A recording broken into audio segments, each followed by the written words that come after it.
ان الحمد للہ والصلاة والسلام علی رسول اللہ اما بعد۔ سجدہ 7 آداب پر کرنا چاہیے۔ سجدے میں ناک زمین پر لگانا ضروری ہے۔ نماز میں کپڑوں اور بالوں کو سمیٹنا یا سنوارنا منع ہے۔ حضرت عبداللہ بن عباس رضی اللہ عنہ سے مروی ہے، نبی کریم صلی اللہ علیہ وسلم نے فرمایا، مجھے 7 آداب پر سجدہ کرنے کا حکم دیا گیا۔ پیشانی پر یہ کہتے ہوئے نبی کریم صلی اللہ علیہ وسلم نے اپنے ہاتھ سے ناک کی طرف اشارہ کیا، دونوں ہاتھ، دونوں گھٹنے اور دونوں پاؤں کی انگلیاں۔ نیز آپ نے فرمایا، مجھے حکم دیا گیا کہ ہم نماز میں کپڑوں اور بالوں کو نہ سمیٹیں۔ اسے بخاری نے روایت کیا۔ سجدہ پورے اطمینان سے کرنا چاہیے۔ سجدے میں بازو زمین پر نہیں بچھانے چاہیے۔ حضرت انس رضی اللہ عنہ سے روایت ہے کہ رسول اللہ صلی اللہ علیہ وسلم نے فرمایا، سجدہ اطمینان سے کرو اور تم میں سے کوئی بھی سجدے میں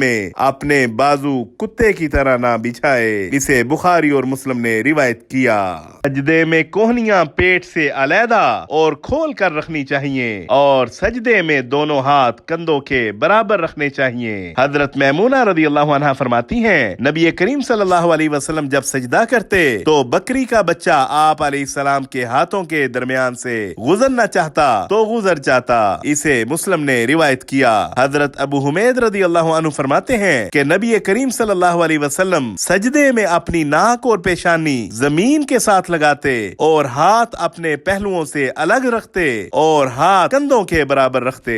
اسے ابو داؤد اور ترمذی نے روایت کیا۔ سجدے میں پاؤں کی انگلیاں قبلہ رخ رہنی چاہیے اور سجدے میں مسنون دعائیں سبحان ربی الاعلی یا دیگر مسنون دعائیں پڑھنی چاہیے۔ حضرت ابو حمید رضی اللہ عنہ نبی مکرم صلی اللہ علیہ وسلم سے روایت کرتے ہیں کہ آپ علیہ السلام سجدے میں پاؤں کی انگلیاں قبلہ رخ رکھتے تھے۔ اسے بخاری نے روایت کیا۔ وصلی اللہ علی النبی